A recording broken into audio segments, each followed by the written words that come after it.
the very widespread belief in the human kingdom is that we are primarily our bodies and the conditioning that arose for this or keep on arising for this belief, I am the body, and that gives rise to the sense I am a person, I am the person.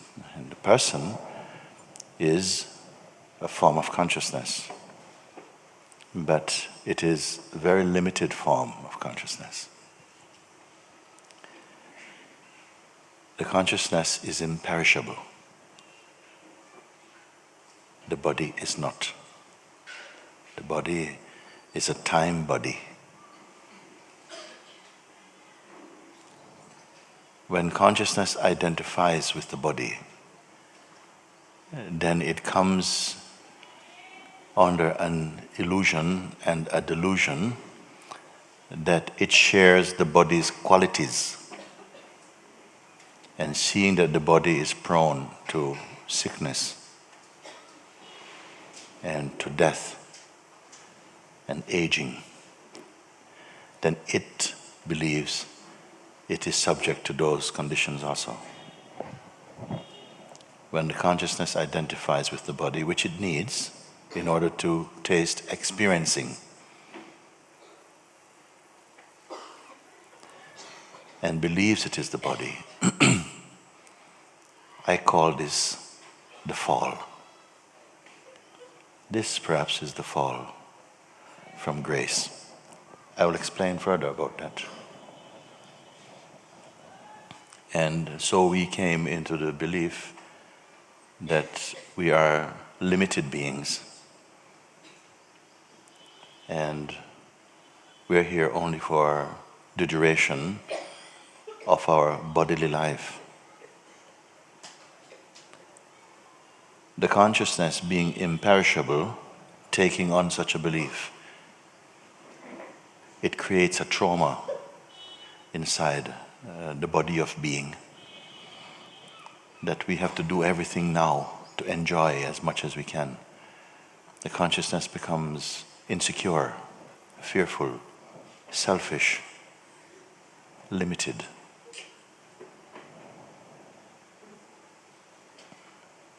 And somehow has lost a sense of conscious contact with its own source, which is imperishable existence. And so suffering comes into the world. Pain, suffering, conflict. The sense, I am this body and you are another body. My body is blue, yours is green, this one is yellow. Meaning something as though we are fundamentally different. All these beliefs come, and so conflict arises. Then the fear that we will run out of resources, the fear that we will not be liked by another one or rejected by, all these things come for the conscious being who has fallen into a state of hypnosis in believing that it is merely a person. You are much more, we are much more than persons. We are actually the impersonal self that is playing this role as person. So when consciousness plays the role of a person, it comes into a very restricted zone, a restricted realm. And that is the suffering. The large river of human consciousness that is seeking for liberation or to know God or to find the truth moves with this deep belief that we are personal. And so the very fact that we believe we are personal limits the scope in which we can explore. All the while, the fundamental consciousness, which is imperishable, which is totally complete, beautiful, peaceful, blissful, is overlooked. And a much more narrow focus is prevailing in us. And because of this, human beings always, we are speaking from the place of the person. This is wrong, or how can I do this, what can I find? It is a confused state and a confusing state. But somehow it seems in order for this play of existence to happen, for a while we as consciousness had to take the darshan of this ignorance, of this belief we are the body, in order to experience the world through the sense of individuality and of personhood. But because fundamentally we are consciousness, we always have the advantage because we are already the self. Only some awakening must happen whereby we recognize afresh that we are this, not just merely mentally or intellectually, not merely by intellectual conviction, but through pure experience, pure wisdom and understanding.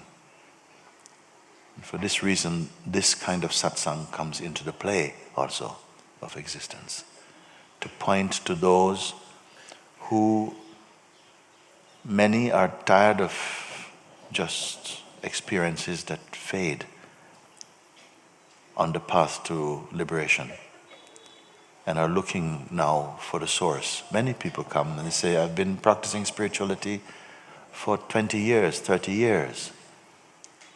Why it's so difficult? I say, it is not. Just correct understanding has to come. And open heart, willingness. A willingness to lay aside the bundle of concepts we are presently holding on to see afresh, with fresh eyes. Then we may stand a chance. But we are what we are seeking. And it is my hope that you will come to see this, what is really obvious, but at the same time obviously overlooked, missed.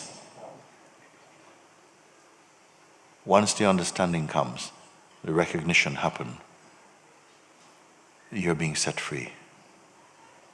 I cannot tell you that this will take so many years or so on. I feel it could happen today, every moment. Why? Because it is no distance from you, it is here already. Then what makes the difficulty? The difficulty is only corresponding to the strength of your identity as a person. If you believe very strongly in this, then I have to speak to you from that place. But even if I appear to be speaking to you from the place of personhood, it is not my true place of speaking with you. I feel we are speaking from the place of consciousness, conversing with consciousness about consciousness. I cannot speak to you as less than consciousness.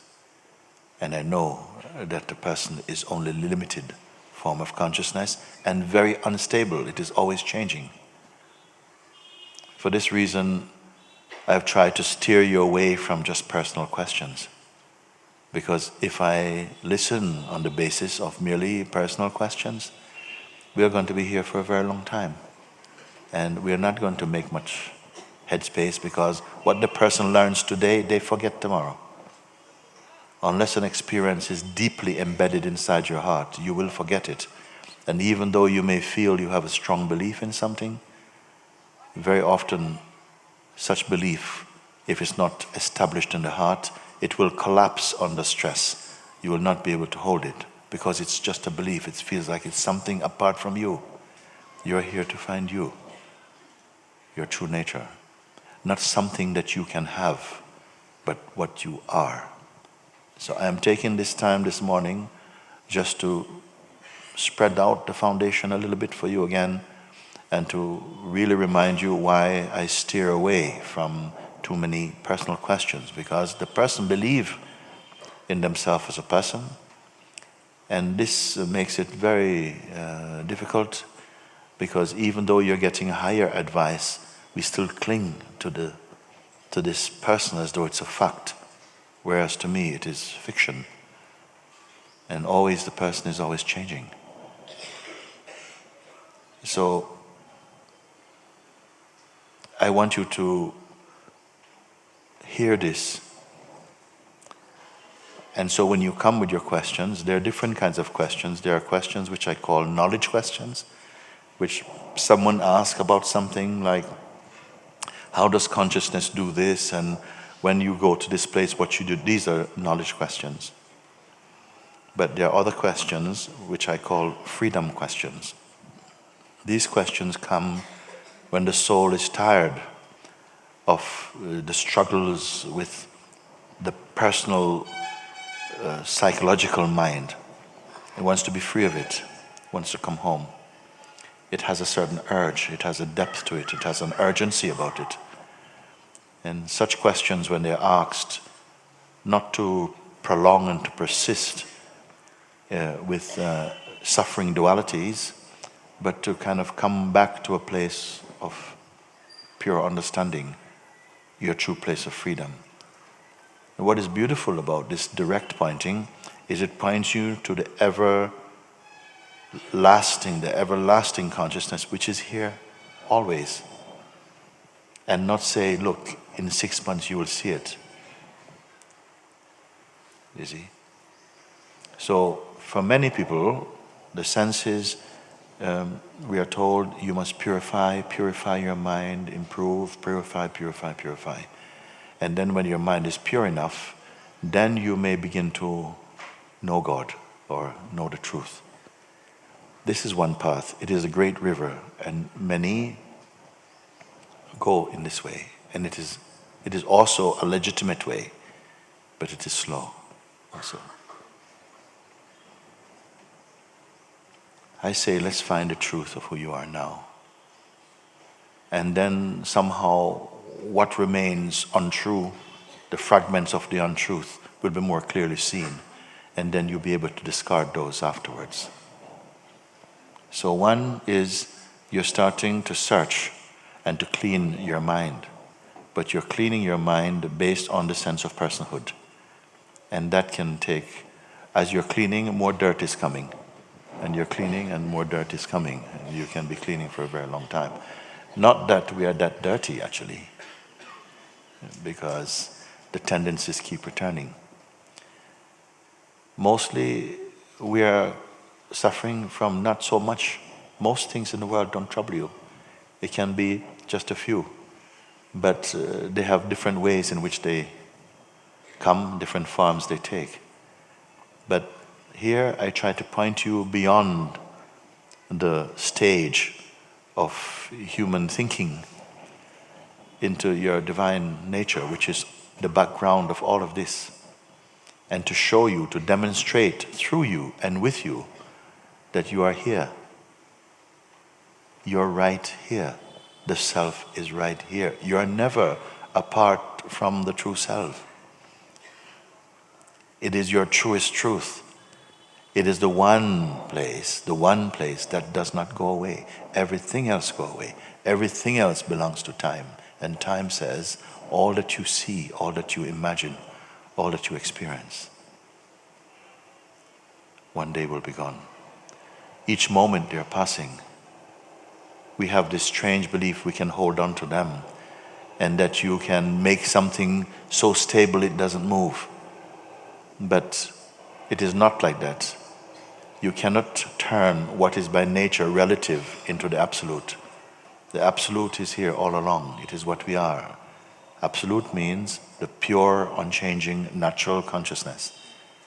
The person is not the pure, unchanging, natural consciousness. It's always changing. It's not stable. It's not true. It is only belief. And belief has created this entity we assume to be ourself. It is only a mask worn over the absolute. So satsang is to demonstrate this and to discover this in yourself, because I have not come to impart merely a belief to you, but to actually direct you into real seeing. And so I can tell you that this also comes from God. It is also the expression, the direct expression of truth. Everyone is the same. Everyone is this in the heart. It doesn't mean that even though we are all this, still our expressions can vary. This is fine. We're not have to be some kind of clone. We are just this internally, but your expression can be unique. This is fine. Then this life becomes more light, superficial, more of a play, and then you may enjoy. But to believe you can enjoy this life based upon the ego, it will not be stable. And this is the great invitation, the great mystery, the great challenge, to transcend the limitations of our conditioning. It is a mistake, but it is a divine intended mistake, that for a while we will believe and come under the illusion and the delusion that we are this, and then wake up through understanding, through what we call sadhana, spiritual practice, exercises and so on, but most of all through correct knowledge,